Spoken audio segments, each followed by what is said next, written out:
Tier lists.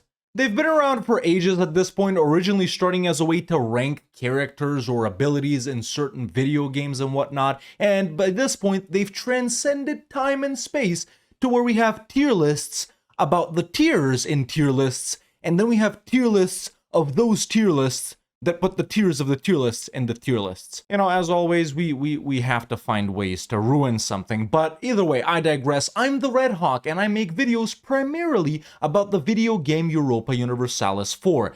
And what am I more qualified to talk about if not the video game Europa Universalis 4? And today, we're gonna be making a tier list specifically about that, about one of the most important aspects in the game. No, not national ideas, not idea groups, not mission trees, not countries. No, that would be lame. We're gonna do a tier list about the most important thing in EU4. Map modes. Alright, so here we are on tiermaker.com. As usual, I did find an EU4 map modes tier list right here, which was from a couple of years ago, and I did add some map modes that were missing from here, and of course, we're going to be ranking all of these right here. But don't worry, we're not going to be doing it blindly. Of course, I have EU4 open as well, and I'm going to be showing you off all of those map modes, even though they're right behind me. You will be able to see them when I scroll to the top. So without further ado, let's begin. Now, the first one, obviously, you know it, you love it. It is, by all means, the default map mode in EU4, even though some people will try to claim that the terrain map mode is the default one, and I'll get to ranting about that later. We all know that the political map, the one you're seeing right in front of you, the one where every country appears and you see every country in all of its glorious colors, we have to know, ladies and gentlemen, everyone watching this video has to know that the political map mode is S tier, and there's no arguing about any of that. I mean, it's the map mode you literally spend 90% of your time in EU4 on. So I won't take no for an answer. If you think it's anything other than S, stop playing EU4. Now, after that, we're moving on with the Imperial map mode, and just to show off the Imperial map mode right here, you can find it in political map modes. It's literally the second one, and this one is sort of, it's a useful one, but it's a specific one, man, because this one you're going to be using if you're in the HRE, maybe to see where the free cities are, to see who you can attack, if you're doing emperor stuff, to see which provinces belong to nations that are outside of the HRE, but their provinces are in the HRE. If you're playing near it, you know, if you're like France, Poland, Hungary, the Ottomans or something like that, seeing who the current emperor is, so where you can attack without getting the emperor involved. So it is on one of my hotkeys. It's, you know what, I'm literally going to move my camera. That's right, left hawk, everyone. Now, it's literally on one of my hotkeys, man. If, you know, the religious map mode is here, I have to click T again to get Imperial map mode. So it is one I use quite frequently because I do play in the HRE quite frequently. But like I said, man, it is niche, it is situational. And unless you're playing around the HRE, you're really not going to be using it that much. So for that reason,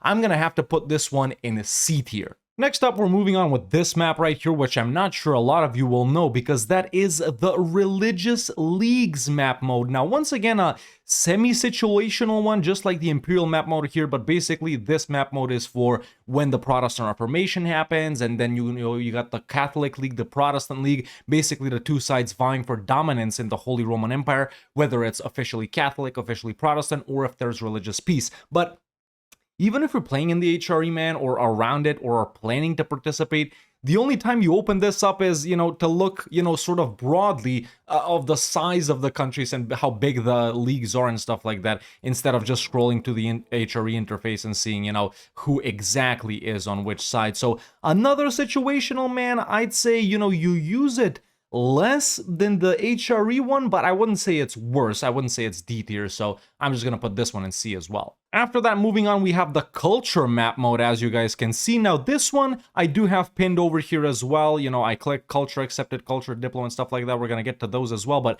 you know, the culture map mode, man, is pretty simple. It literally tells you the culture of a certain province. If you click on a culture group, it highlights the provinces within that culture group and the different cultures. You know, it colors them differently. Culture is something you can kind of ignore in EU4. You're probably not going to do a lot of culture conversion in most of your campaigns. Either you accept some major cultures or convert some minor and cheap ones when you have extra Diplo points, but it's not really useful to look at for any specific things. Obviously, a lot of nations have missions to like conquer the entire culture group or whatnot, but you know, I think it's generally more useful than the two we just brought up than you know, these two. So for that reason, I am going to have to put it in B tier. And right after that, we have the accepted cultures map mode, which is, you know, basically an extension of this one right here. You just take a look at the cultures in your specific country. The bright green one is your primary culture. Dark green ones are accepted or auto-accepted. And then red ones are ones that you haven't accepted. So this one, man, it's pretty similar. You don't even need a map mode to open this. You know, you can just take a look at stuff right here. It's pretty much on the same level of usefulness as I would say the regular culture map mode. So both of these I would put in B tier. Then after these, we have the religious map mode, basically the religions of the world map mode. And this one, I would say, is in a way similar to the culture map mode, but I think a lot more important because you do interact with religions a lot more than you interact with cultures, right? Like I just mentioned about these two map modes, you can kind of mostly ignore cultures in EU4, you know, accept some big ones from time to time, convert small ones from time to time, like I said, but religions, man, is something I do think you pay attention to pretty much for the entirety of the game, whether you go, you know, tolerant or non-tolerant a lot more often. This is something you need to keep an eye out. Very important in Europe, especially too, you know, when you get the Protestant Reformation, so you get Protestant Reformed, you see all the centers of Reformation in here. You know, if a Hussite one spawns, you see the, you know, different schools of Islam when you play as one of these guys, and it's just, you know, it's just very useful. You keep an eye out on this all the time. You don't really stare at this map mode and stuff like that, but you know, when checking to fight different cultures, different religions and wars, you're like, okay, so now you're here, okay, I'm gonna fight some Sunni guys this way, then to disperse aggressive expansion, I'm gonna fight some Hindu guys this way. So I do think, man, the religion map mode is more important than the cultures, so that one goes to A tier. Then right after that, man, we have one of our first rare and probably never used map modes. I'm not sure even a lot of you guys know what this is, but this is the local organizations map mode. And like the tooltip right here says, it displays states which have a local organization like holy orders, metropolitans, pashas, and stuff like that. So in my example here is the Ottomans, for example. If you assign a pasha and then go into that map mode, you can see where you've assigned a pasha. Or if you're, for example, Castile, let me tag into Castile right here, and if you enact a local organization, for example, Order of Alcantara, you know, that happens right there. But even if you do these things, it's only for your country specifically, and the ones you can do, or, you know, Venice has ones like this. And even if you do these things, unless you're absolutely spamming them everywhere, I don't see anyone ever using this map mode, and this is the first one, honestly, that's gonna have to go in F tier, although depending on what we get down the line, it has potential to move up in D tier.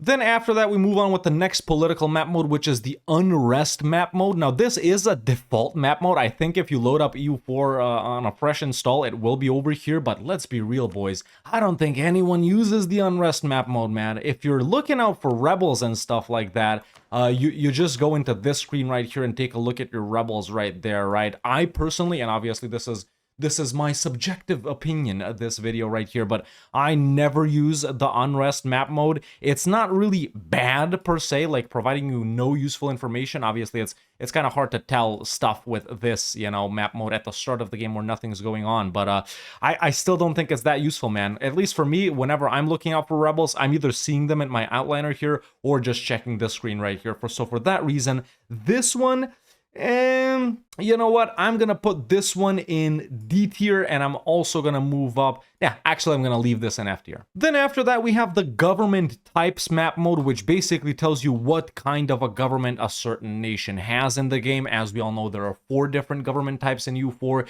You got monarchies, you got theocracies, you got republics, and you got tribal, and then of course there's the, the native type, so it's actually 5. But red ones are monarchies, green ones are theocracies, blue are republics, orange or whatever you want to call this, or tribal, and then these pink guys are natives. I think the only reason you'd ever look at this map mode is if you're trying to select a nation to play, and this map mode is available, I think, in the main screen when starting EU4. It's just, okay, seeing I want to play a republic, okay, who are republics? Or I want to play a theocracy, okay, who's a theocracy, and stuff like that, right? So I think this is the only time you open up that map mode. It's really not common at all, so I'm gonna have to put this one in F tier as well, just on how useful it is. Actually, no, I'm gonna bring it up to D tier. Then after that, I think it is time for another F tier one with the rebel types, ladies and gentlemen. Basically, according to what kind of rebels can spawn in a certain type of province, you get this map mode. So if we're on Castile, okay, so now the only possibility, for example, for Castile is Castilian nobles. If we tag Ming or someone like that and open up the rebel types, we got peasants can revolt from here, particularists, zealots, separatists, and stuff like that. But once again, man, just like the unrest map mode, when do you even look at this? I honestly don't think I've ever opened up this map mode in my 12 years of playing EU4. If you're looking at separatists, man, or any kinds of rebels, you're looking at them here. So I'm gonna actually have to put this one in F tier, just because it's even worse than the unrest one. This is just, okay, we have unrest there, we have unrest here, but who cares about rebel types? Unless you're planning to pop some zealots to religion flip, I don't think you care. Then moving on, after that we have the state edicts map mode, which is a sort of useful-ish one. If you don't know what state edicts are, basically you can activate a certain edict for every state right here.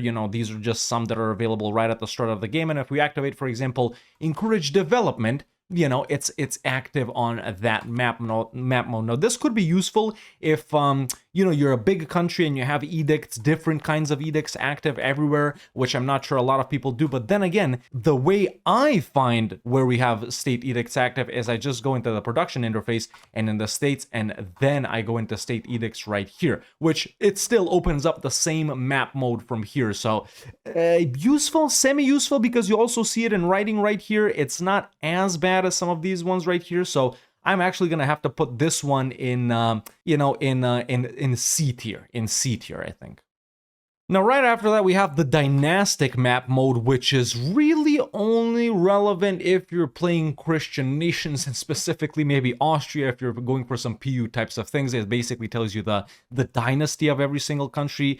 Why it's relevant for anyone else, it's literally not, unless you can get junior partners. So, for example, we got the Piasts in the two Bohemian subjects in Mazovia right here. You got the Habsburgs here, Trastamaras in Castile and Aragon. You got the von Wittelsbachs in Denmark, Sweden, Norway, and some of the Bavarian guys in the Palatinate, right? So unless you're doing PUs, man, or wanting to spread your dynasty or something like that for roleplay, you're not really taking a look at this map mode. So for that reason, I'm going to have to put this one in D tier. After that, we have the Revolution map mode, which I'm sure a lot of you guys haven't seen because no one even plays up until the age of revolutions. Even if the revolution does spawn, it's not always on this map mode because other guys can get it in other ways and stuff like that. So just based on how rarely it's used, man, I'm going to have to go with, with F tier right here. Then moving on with the final political map mode is parliament seats. So basically, if you're playing a country that has a parliament, like England, for example, you can see which of your provinces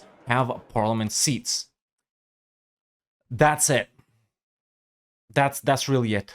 Like, either you don't care about the parliament and you let the game auto-assign seats, or you assign a parliament seat to every single province if you're min-maxing, because there are very nice bonuses from the parliament. But even if you do both of those things, I really don't think people open up the parliament seat map mode to assign seats or something like that. So this one, for me, goes in D tier as well, because it is quite situational. Not a lot of countries have the parliament, and even if you do, you don't really use it. So actually, F tier, man.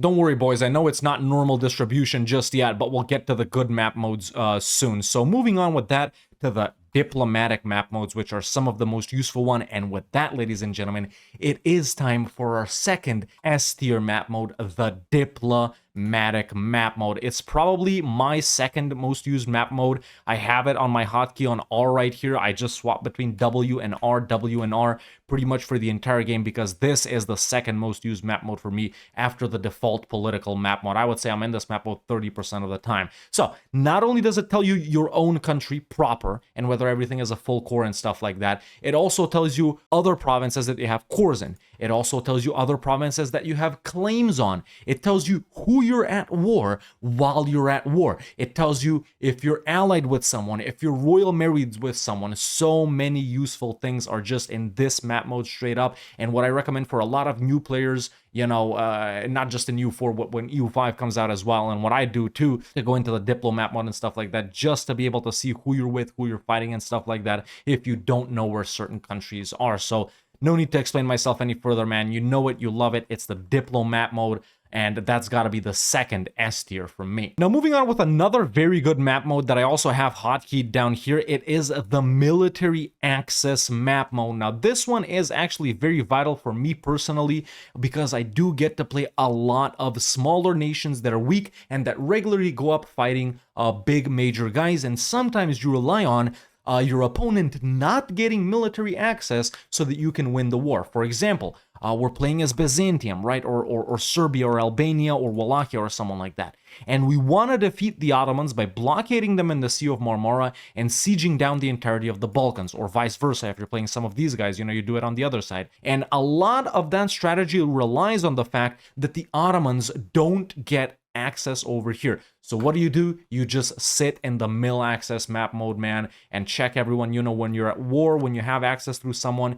it turns yellow. For example, you know, if we go to access actions right here and ask Brittany for mill access, that is what it looks like. So for example, if we're at war, it's different. It's yellow if someone else gives you access to someone you're at war with. So I do like this map mode quite a lot. I do use it quite frequently, especially because I play weaker and smaller nations. But of course, a lot of times you need access even as a bigger guy. So for that reason, mill access for me is A tier. Then moving on with another diplomat mode, which I don't use, and that is the opinion map mode. Now, this one is deceptively useful because, yes, you do care about the opinion of certain nations, but actually, there's another map mode that's way more useful for this and that I'll speak on right now, and it's actually the coalition map mode. So opinion, man, it's very simple. Us here as England, you know, the greener it is, the more we like each other. The redder it is, the more we hate each other. It's as simple as that. But if you're trying to look at who could coalition you and stuff like that, which is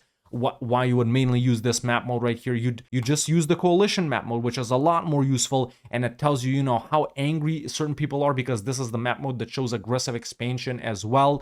Yeah, these two, I'm actually, talking about them in the same time. You guys obviously understand why this one isn't that useful, whereas this one is a far more useful for expansion specifically. So that's why I'm gonna put opinion. It's a good one, but it's not that good. I'm gonna put it in you know, in C tier, whereas the coalition map mode I'm gonna put in A tier. Then moving on with another map mode I have hotkeyed along with truce right with coalition, and it's the truce map mode. Basically, it's seeing who you have a truce with. It's as simple as that. For example, if we tag back into the Ottomans right here, truce map mode, okay, everyone that's colored in, we got truces with. And this is once again very useful to be used in combination with the coalition map mode, switching back and forth in seeing, you know, who can't join a coalition for you, for example, if you're truce juggling and stuff like that. Not as useful for me as the coalition map mode, but definitely more useful than the opinion map mode. So that's why truces for me goes in B tier.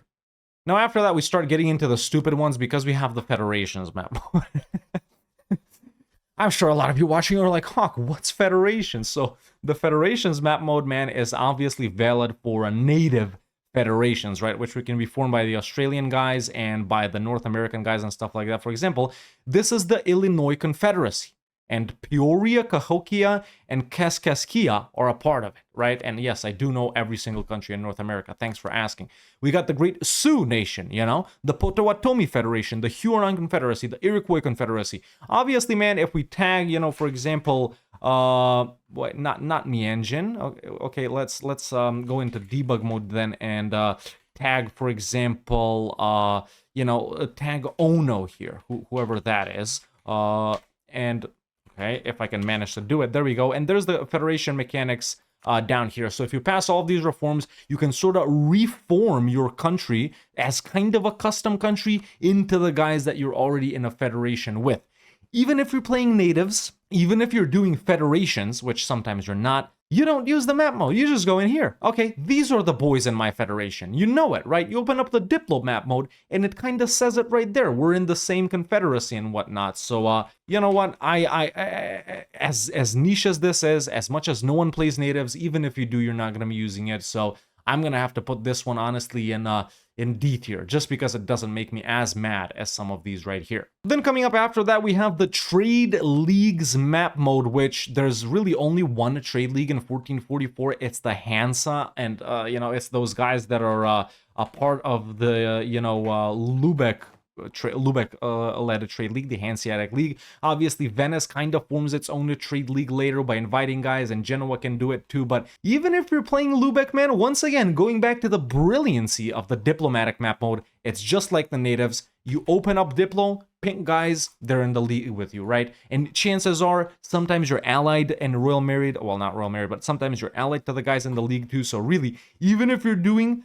trade league gameplay, you're not opening up the trade leagues map mode, man. The only useful thing about this is guys that you can invite and that would join, and guys that you can invite but wouldn't join, right? So that is one of the more useful things aside from the Diplo map mode. So I'm gonna have to put this one in D tier as well. Right after that, we have the Rivals map mode. I don't know why this map mode exists, honestly. Maybe it's more for MP and stuff like that, but it just shows you guys that have rivaled you. And let's say, for example, we rival Hungary back right here. It looks like that. It's right there, dude. You don't need the map mode, man. It's right there. Has anyone ever used the Rivals map mode? Probably not. F tier. After that, we move on to some very weak map modes right here. We got the player map mode, which is good for taking screenshots, I guess. This isn't a multiplayer video, it's a single player video. So for me, this has no usefulness whatsoever. Once again, unless you want to make a screenshot or something like that. Then we have the Great Powers map mode, which, why would you look at it? It's right there. And I'm going to wrap up with victory cards in this too, because no one even knows what victory cards are. Let's be real, it's some MP feature. So I'm going to put the player in D tier. I'm going to put the Great Powers in D tier. And then I'm going to put the victory cards in F tier. And with that, ladies and gentlemen, we've also wrapped up the diplomatic map modes. Now going into the economic ones, which are very important. And of course, the first one up, and it's probably my third most played, map mode right here. I gotta say, it's the trade map mode, which gives you access to so much information. So in this map mode, you can see every single trade node. You can see how trade flows into a certain trade node, how trade flows out. You can see the centers of trade, estuaries. You can see, our control, our value in a certain trade node, the value of the trade node, how many light ships are protecting it, countries ranked by their power here, everything at a quick glance. And then once you go into that, you got this interface right here, which I would consider a part of the trade map mode, man. And it's I don't even know what these things mean still after 12 years of playing EU4. Okay, sure, who the hell is looking at that? But you can move around your merchants in this map mode. It's the main trade company assignment map mode as well. You switch around what your merchants do. So overall, man, an excellent map mode. And these are, the three main map modes for me, man. Three main map modes. It's political, it's diplo, and then it's trade. Obviously, everything I have in the top row right here is pretty relevant for me. Yeah, this is another map mode that gets S tier from me. Moving on after that, we have a map mode that has been complained about for a very long time, and that's the development map mode. Just seeing, province development at a glance. The greener it is, the more dev'd it is. The redder it is, the less dev'd it is. Even if you're doing, in any regular playthrough, man, I really think you are not really paying attention to this map mode. The only time it really comes into consideration if you're playing like mega tall, like somewhere in Italy or the Netherlands or Korea or something like that, you like to turn your entire nation green. It's not bad. It was a lot worse about 5 or 6 years ago, but not that useful for a lot of situations. I'm gonna have to go with B tier on this one. Then after that, it's the buildings map mode, which honestly I didn't even know existed. This is the first time I'm hearing of this. You're just telling me right now. It basically, based on how colored it is, how bright green it is, it tells you how many more buildings you can put down there. Or you can just go into the buildings interface and do it from there. I don't know, man. Why does this one exist? This is it's a D tier from me. Not to be too harsh, it's a D tier. After that, moving on to another pretty stupid one, I gotta say, it's the manpower map mode. Unless you're playing MP, man, I gotta say, this is the first time I'm opening this one as well. It basically tells you how much manpower you're getting from a certain province. Does anyone really care? You can just see it right here, right? From provinces, that's all I wanna know. From provinces. A lot more useful is the trade goods map mode, which we're going to get to shortly. Whereas, for example, you go into the trade goods. Oh, okay, this is, grain. By now, we know that grain increases force limits, so we dev grain. We know that cows increase manpower, so we dev cows. That's a lot more useful than, for example, looking at the manpower map mode. No, unless you've already devved up those provinces and built up the relevant buildings, and now you're like, okay, let's see which ones those are. And, if you're targeting your opponent's manpower producing province as an MP or something like that, you don't really care. I'm gonna have to slap this one in just like the buildings one in D tier, man. After that, we have another one, a local autonomy map mode, basically telling you how autonomous you are. Maybe this one would be more useful as a Ming right here, for example.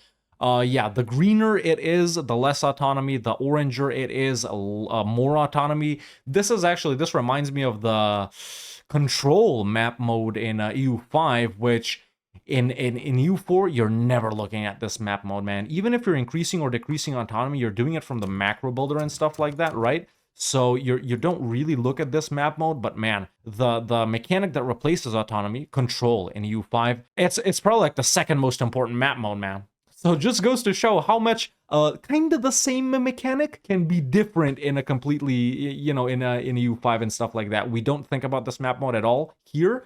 In EU5, it's like top 3, top 2 map modes, man. So in EU4, it's gonna have to go D tier, man. Just not that relevant. Then after that, we have the colonial map mode, which is, widely known as the colonial range map mode. Basically, it's like, how far can you colonize? If it's green, you can colonize it. If it's red, you can't colonize it. And another useful thing that's on this map mode is it tells you how far away, colonial range is on something like that. So this one isn't a bad map mode, man. It's actually a good map mode. However, it is situational. You're really only doing it if you're colonizing. So for that reason, I'm gonna have to go, just because it's situational, maybe, yeah, C tier. It's like on the HRE level, After that, we move on with the trade good map mode. This is a map mode I actually like quite a lot. I do have it hotkeyed over here. It's right after trade. It's trade, and then trade goods.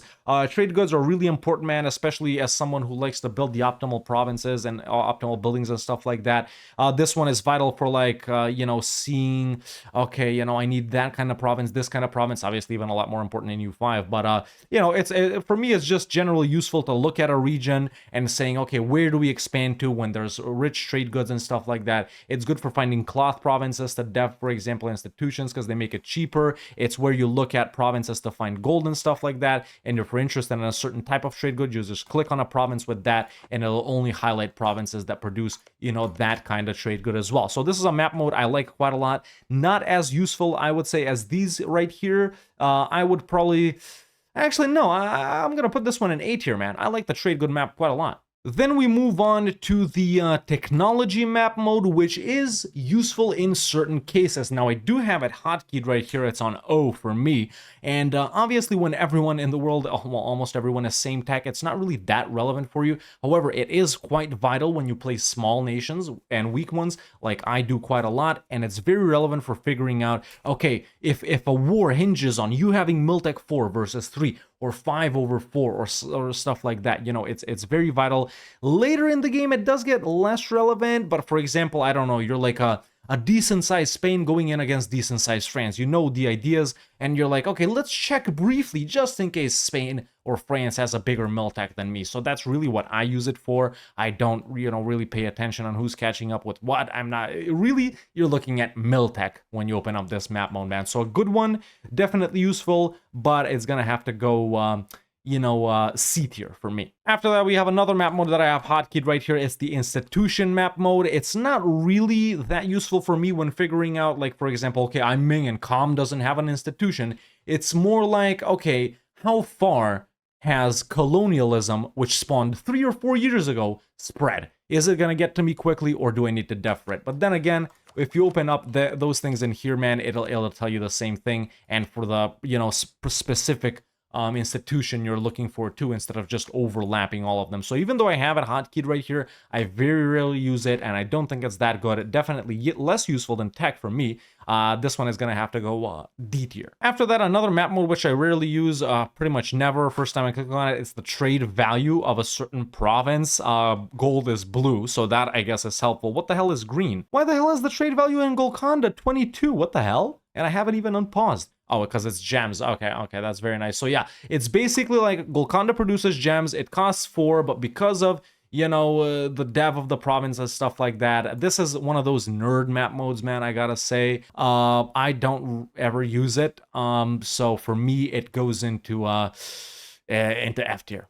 Then after that, another rarely used map mode, but definitely a lot more useful than trade value, and another one that I have hotkeyed right here, it is the loot map mode. Now this one is relevant when you're basically at war with someone, and I actually have this pinned since the days I watched a certain very min-maxing streamer that I'm not gonna mention, but you know, looting provinces when you're at war as a small nation sometimes is a lot more helpful if you're really min-maxing and trying to be careful with your money and stuff like that. So even if you're playing a poor horde man and you've sieged down a big rich nation, you want to open up the loot map mode to see which provinces to stand on, just to form some spoils of war. So a map mode that I used to use a little bit more, now I don't that much, so it's a D tier for me. Then moving on, we have the Devastation map mode, which, you know, in 1444, Bohemia is the only one that's devastated because, you know, they've just had these Hussite zealots and whatnot. But this map mode doesn't only show you devastation, man. It also shows you prosperity. Now, the average player doesn't think about devastation or prosperity. Me, I'm the average player, but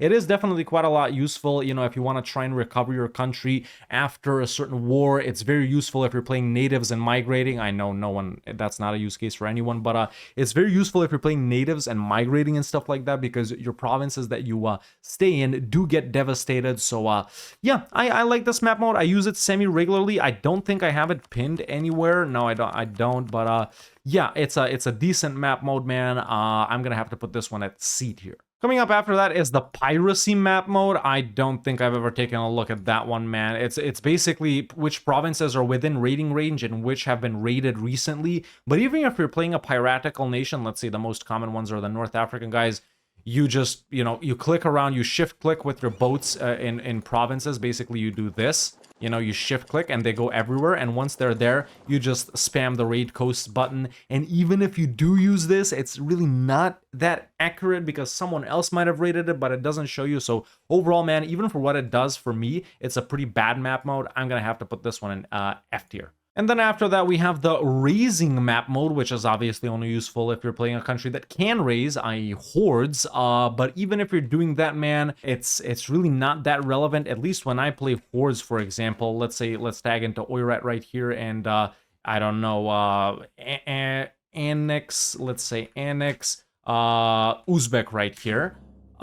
You know, you go into this map mode, once again, the Diplo map mode. You see which provinces have been recently conquered. Okay. So then, you know, you click around on them and you raise them, right? Sure, the raising map mode at this point is more useful to just hop from blue ones to blue ones, but even when I play hordes, man, I forget that this exists, and I just use the diplomat mode to look at recently conquered. So it's not a bad one, definitely, but once again, it's situational. I'm gonna have to go C tier on the raising map mode.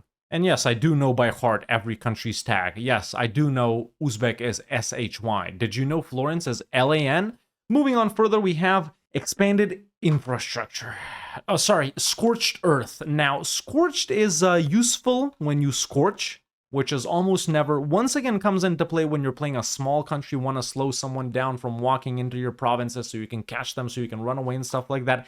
But even then, you're not scorching so much earth to where, you know, you need the map mode for scorched earth, man. You don't need that.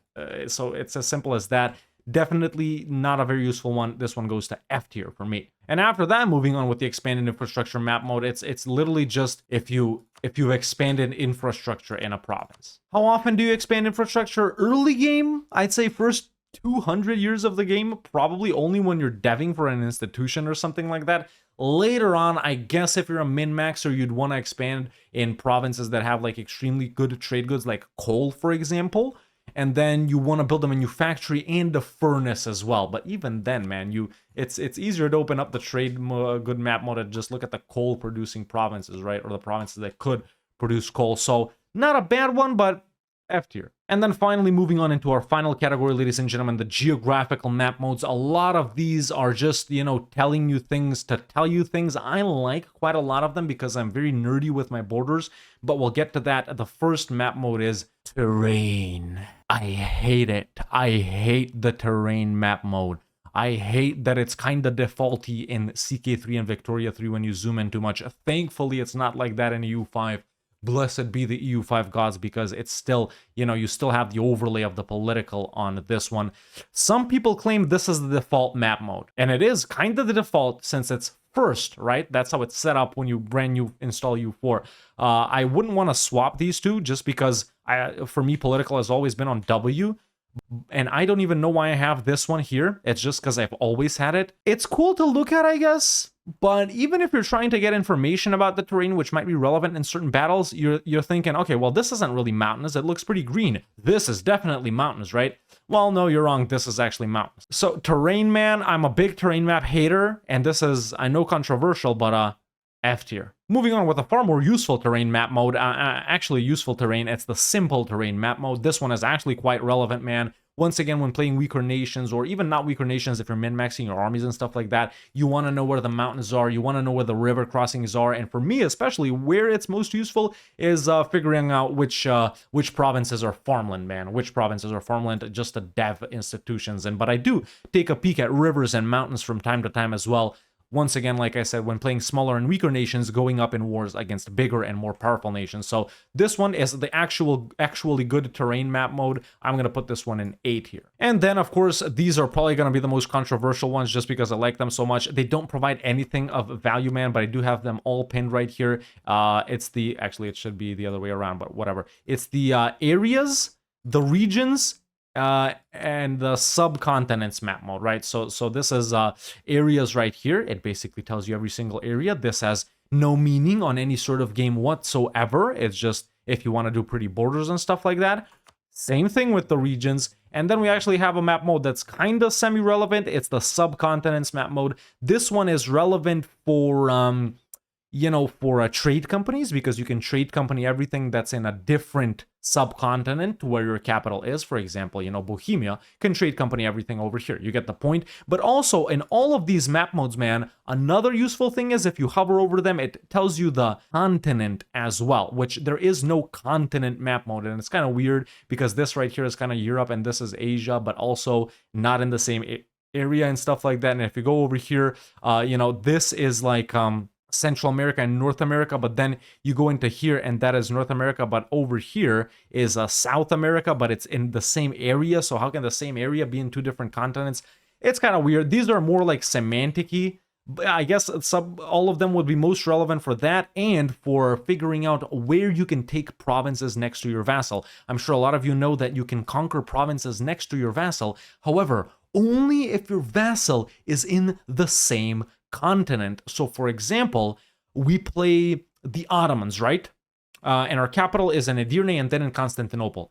And let's say we diplo-vassalize Hassa with these current borders. Obviously, the Ottomans have no way in the early game to get around like this or to go through here.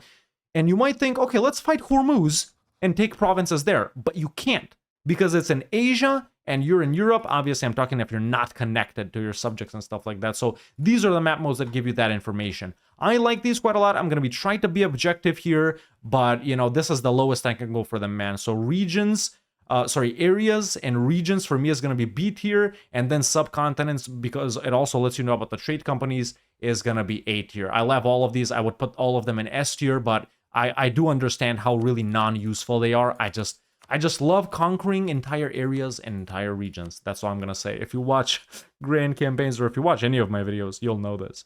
Then moving on with another pretty useful map mode, which I do have pinned right here. It's on Y for me. It's the states and territories map mode. It basically tells you, for example, if we tag into someone big like Ming right here, obviously they do have everything stated at the start. But if we, integrate, let's say Oirat, for example, this, now we see it's, it's only our territory. It hasn't been stated, right? And it also lets you know, once again, this is useful for neat freaks like me, about which provinces belong to an area or state that you have but are outside of it.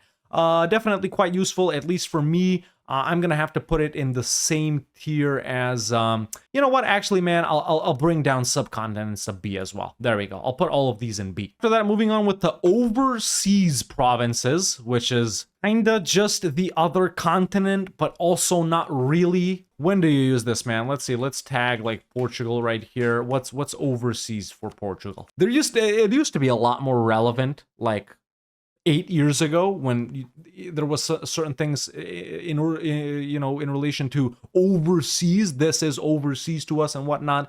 Nowadays, it's not so relevant. This is kind of pretty much like a remnant map mode. Gonna have to go, F tier for overseas.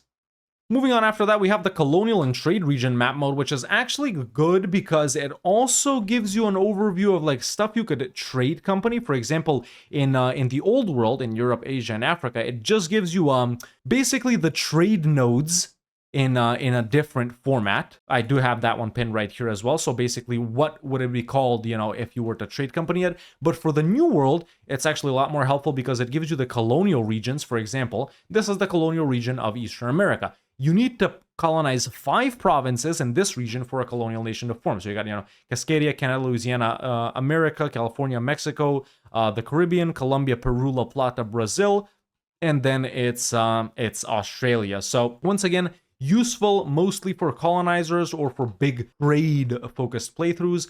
I'm not mad at this map mode at all. It's gonna go B tier for me. After that, we have the supply limit map mode, which is actually somewhat relevant, but also not really. I do use it semi-often, especially once you start building up bigger armies. And since I don't like splitting them, I'm like, okay, which province can I stand this stack in? And it's just basically to see where you can put these guys in to where they won't take attrition. If you've got an army selected, it can tell you if it's over your supply limit. It can tell you if it's at your supply limit or if it's above your supply limit. But, if you don't have an army selected, it's just like this, and you can just sort of look at generally the supply limit of certain provinces. But even then, depending on the general you have and, whatnot, it's still not as accurate. So I do semi-use this map mode, but it's going to have to be a C tier for me. And then after that, we have a quite used map mode for me personally. It is the fort map mode, one that I have pinned down here. It's actually called the fort level map mode. No one looks at this map mode to see the level of the forts, especially when one is purple and the other one is less purple.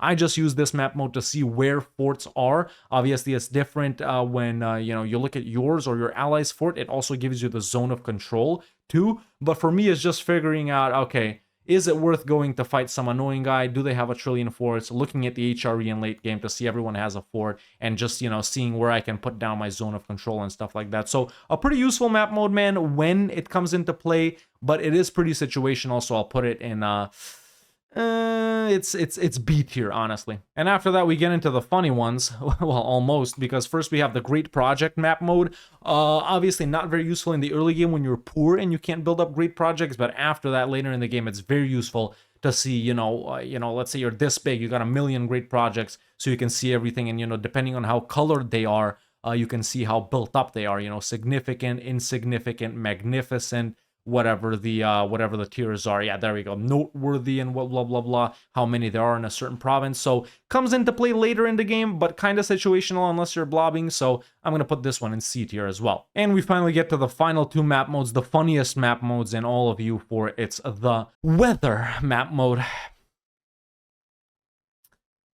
Yeah, it's the weather map mode.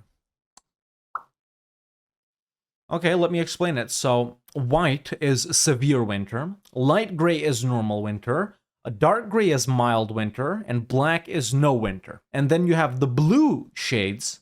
Light blue, or sorry, very saturated blue means severe monsoons. The mid one is normal monsoons, and then the darkest blue is mild monsoons. This kind of comes into play, but it's also based on like the terrain and stuff like that. I bet a lot of you didn't know weather map mode exists in EU4. You know, I'd love to put it in F tier, but just because of how funny it is, I'm actually gonna go ahead and add a row below. We're gonna make this one pink, and we're gonna call it funny. There we go. The funny row. You know, it's as simple as that. Oh wait, I renamed that. Let me fix it. There we go. There's the funny tier, so we're gonna add the weather map mode, and then the other funny map mode, which is the climate map mode. Listen, these things are a lot more relevant in EU5, and you're actually going to enjoy interacting with these. And speaking of EU5 so much, use code THEREDHAWK in all caps if you want to pre-order. But yeah, the climate map mode. There's 4 types of climate in EU4. It's Arctic, which is up here. Then you got temperate, which is most of the world.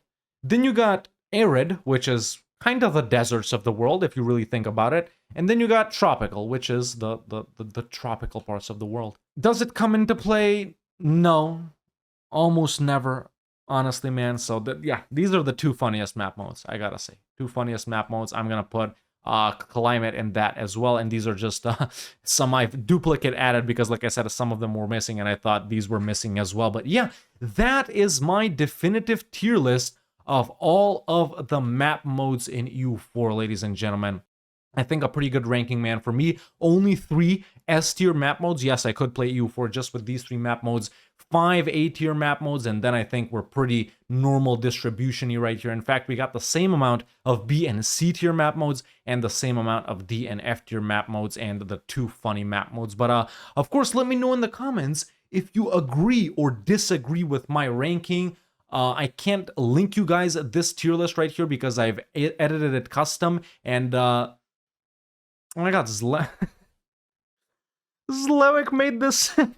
Zlewik made the original tier list in 2022. Does he have a tier list video? I guess I'll have to check that out, see how his opinion is different than mine, even though it's like 3 years old at this point. But yeah, shout out Zlewik, man. The original map mode is by him, although like 5 or 6 or 7 map modes are missing, which were the ones that I added into. So yeah, big shout out to Zlewik. Too bad I noticed that at the end, but yeah, shout out to Zlewik for making this. That's why I can't link it, because I haven't saved it. So if you just search up EU4 map modes on Tier Maker, you'll get this one, except 5 or 6 of them. But yeah, let me know in the comments below if you agree or disagree with my tier list right here. And yeah, that's a good closer right there, man. That's one of the. This is our last non-A to Z or non-Grand Campaign video. Might even have a releasable in there, but we'll see. But yeah, that's it for me for now. See you next time.